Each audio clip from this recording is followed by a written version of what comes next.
Morning, everybody. Meteorologist Danielle Noyes here for the 1 Degree Outside Weather Network with your Noyes Notes and 1 Degree Outside today to get you set up. So a few spotty showers are going to be around the next few days. Isolated hit or miss stuff. Not going to cancel the outdoor plans. Heat and humidity build in for the end of the week. Highs climb well into the 80s. Dew points creep up into the 60s. You'll feel the difference.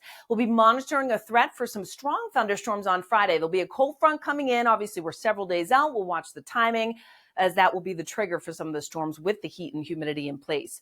It's not hot today. It's mild. Temperatures in the 70s in central and southern New England, 60s to the north. Zooming in a little more, we're in the mid to upper 70s for many of us here in southern New England, either side of 70 degrees on Cape Cod.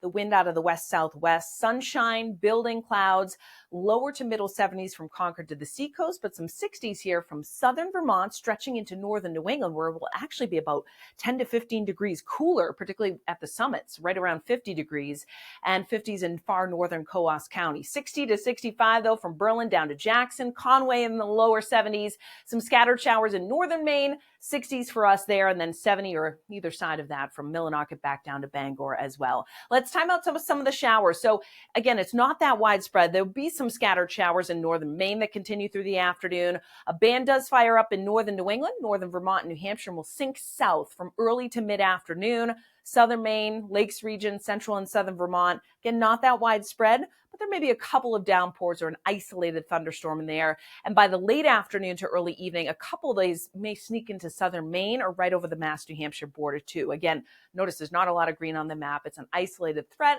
but that threat is there. So it's a perfect time of year to have our app. Use the interactive radar, load it right on up. You can see your location and where the showers and storms will track with this pop-up stuff the next few days. And the best part, it's free. You can download it right on our website, 1degreeoutside.com. Matt will be back with weather for the rest of the week and the deeper dive in the 1 Degree Outside Insights video later today.